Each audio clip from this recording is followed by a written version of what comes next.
Սեքսի հետ կապված թեմաները առնչվում են ոչ միայն սեքսոլոգներին, այլ նաև հարակից ոլորտների մասնագետներին։ Այսօր մեր հյուրը Երևանի Պետական բժշկական համալսարանի սեքսապաթոլոգիայի ամբիոնի դասախոս, բժշկական գիտությունների թեկնածու, դոցենտ, հոգեթերապևտ Մարատ Զաքարյանն է։ Մենք խոսելու ենք նիմֆոմանիայի ու դոնժուանիզմի մասին։ Բարի ուշ երեկո։ Բարի երեկո։ Ծանր թեմա, արդի թեմա, Այո։ եւ շատերին հետաքրքրող թեմա։ Ես առաջարկում եմ նախ հասկանալ, թե ինչ է նիմֆոմանիան եւ ինչ է իրենից ներկայացնում դոնժուանիզմը։ Նիմֆոմանիան բուրըն սեռական ցանկությունն է, կանանց մասին է խոսքը,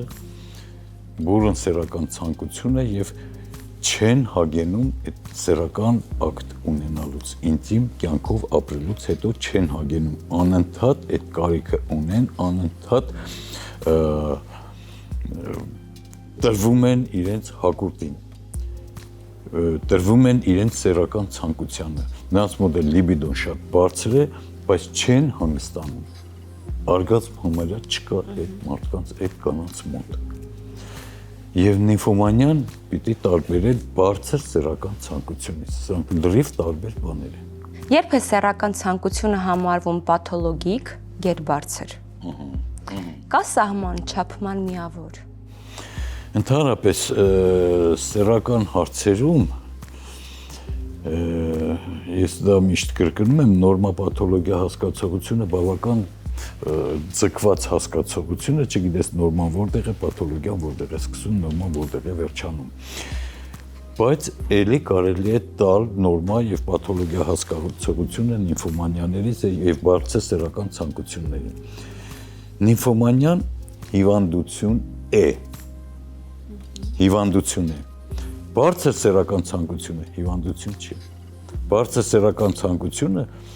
առաջանում է, երբ մարդու մոտ տվյալ անհատի սեռական կառուցվածքն է շատ ուժեղ, սեռական կոնստիտուցիան է ուժեղ, կողքինը նպաստում է այդ ամեն ինչին, բացասական բաներ շատ քիչ կան, երևույթներ անկողնում եւ այլն։ Եվ նրանք անում են այն, ինչը որ անկողնում կամ ոչ միայն անկողնում հաճույք են ստանում։ Իսկ նիմֆոմանիայի ժամանակ հաճույք կոչվածը արդեն նրանց չի բավարարում, նրանք չեն բավարարում, արգազմ չեն ակում, հեշտանք չկան նրանց մոտ, անընդհատ կարծես թե կպչուն մտքեր են, որ ունենան սեռական ակտ, անընդհատ, անverջ անընդհատ, որը որ կարող է կապված լինել շատ արդեն ուրիշ ախտաբանական պրոցեսների հետ։ Բուժելի է Առաջին հերթին պիտի ստուգել հասկանալ այդ սեռական այդ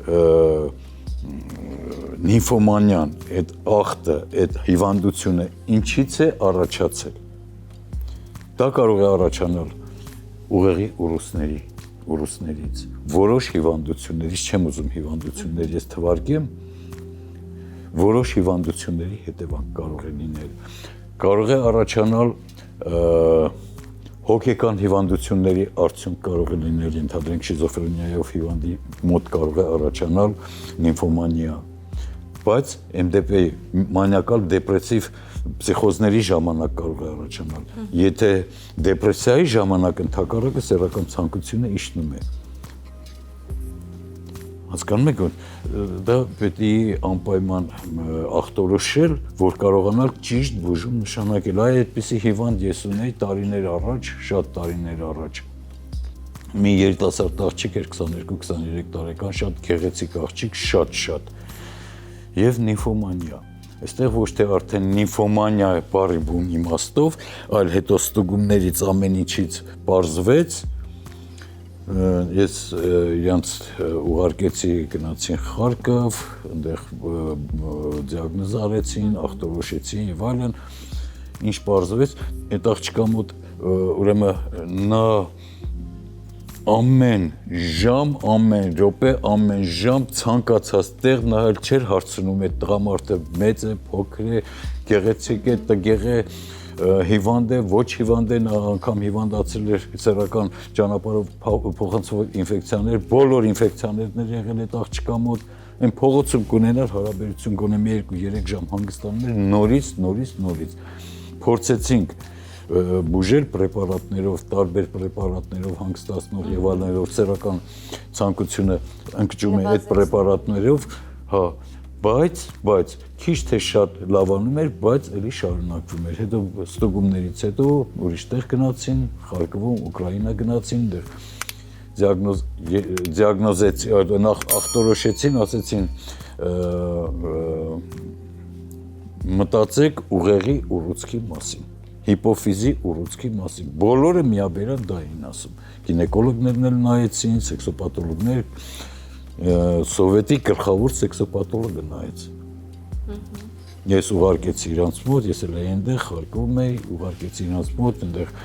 սեքսոպաթոլոգները այն էլիտան էր հավաքված, կոնֆերանսի ժամանակ էր, մայրու աղջիկ եկան Խարկով եւ բոլորը ասում են ստուգեք ուղեղը, ռենտգեն ենք անում, ոչ մի բան չկա։ Այդ ժամանակ դեռ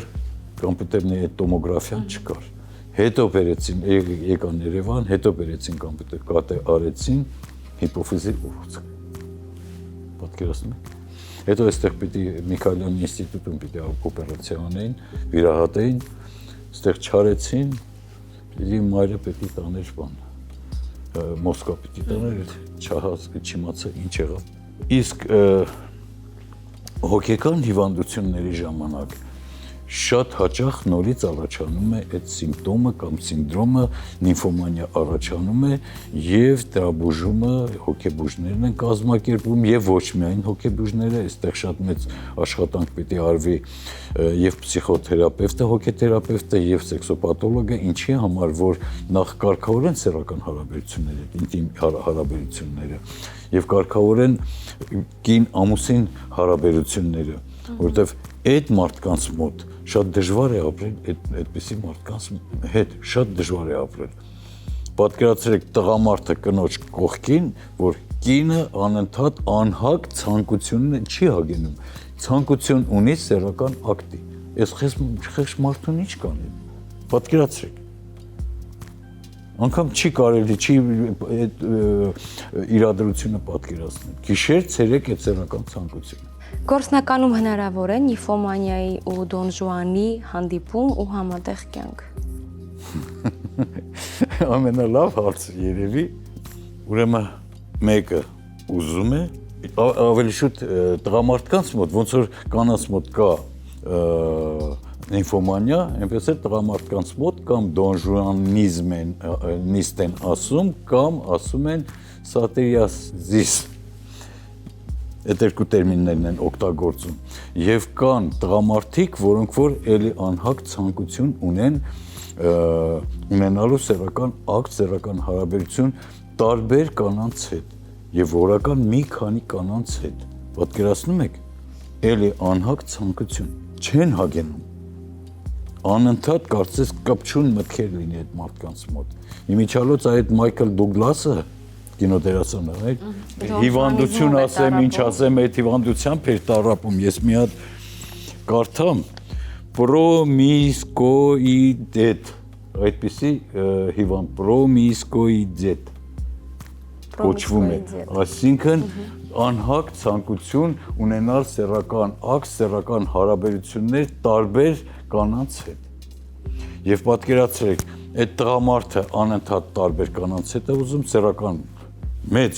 ցանկություն ունի, կինն էլ նիմֆոման, այն էլ սեռական ցանկություն ունի, պատկերացրեք ամենալավ զույգը կարող են լինել դա։ Ոնց որ սադիստն ու մազոխիստը, չէ՞, սադիստը ուզում է որ ինքը ջարդի, ինքը վնասի, ինքը եւ հոգեկան եւ ֆիզիկական վնաս պատճառի, որ ստանա սեռական հաճույք։ Մազոխիստն էլ ուզում է որ իրեն վնասեն, չէ՞։ Նա ուզում է իրեն վնասեն, սա ուզում է նրան վնասի։ Երկուսը ամենալավ զույգը կլինեն դրան։ Բայց ինչ վտանգի առջև կարող են կանգնել նրանք հետագայում։ Եթե այսպես ասեմ, եթե կարողանան նորմալ լեզու գտնեն իրար հետ, մի քիչ էս պատկերավոր ասած, շատ լավ զույգ կարող են լինել, շատ լավ զույգ։ Բայց դա ունի իր վերջը։ Այսպես թե այնպես երկուսն էլ բուժում է պետք։ Երկուսն էլ պիտի կարգավորվի եւ ոչ միայն կարգավորվի նրանց սեռական վարքը, կարգավորվի նրանց հոգեկան աշխարհը։ Եվ ախտորոշվի այդ նիմֆոմանիան որտեղից եկավ, ուռուց կա այնտեղ, թե հոգեկան հիվանդը, թե ինչ որ ուրիշ պատճառներից է առաջացել,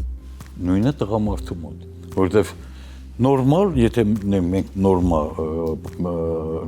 հաշվենք, միջին տարիքի տղամարդը մոտավորապես շաբաթը 2-3 սեռական ակտ պիտի ունենա, մոտավորապես։ Մեկը կարող է 5-6, մեկն էլ կարող է ամիսը 1-2 սեռական հարաբերություն, դա իրենց համար նորմալ է, բայց եթե ամեն օր օրական մի 5-6, օրական մի 10, օրական մի 20-30 սեռական հարաբերություն ունենան ու չհագենան, այդտեղ արդեն եւ բուժում է պետք եւ կարգավորում է պետք։ Եթե ամփոփենք մեր այսօրվա բովանդակալի զրույցը, ինչ կարևոր խորհուրդ ենք տալիս մեզ դիտողներին։ Մեզ դիտողներին խորհուրդ կտամ, որ եթե կա սեռական այս կամ այն խանգարումը, որը որ կարող է ազդել ընտանիքի վրա, ամուսինների եւ հոգեկան եւ ֆիզիկականի վրա եւ նրանց միջամուսնական հարաբերությունների վրա, անպայման պիտի ստուգվեն, բուժվեն, կարգավորեն հարցերը։ Եթե ոչ, կարող է եւ ավելի մեծ դժվարությունների, մեծ խնդիրների առաջ կանգնել։ Ցանկանամ բոլորին առողջություն, ցանկանամ լավ, նորմալ, երջանիկ եւ ներդաշնակ ամուսնական կյանք։ Շնորհակալություն, պարոն Զաքարյան, իսկ դուք սիրելիներս շարունակեք մնալ մեզ հետ։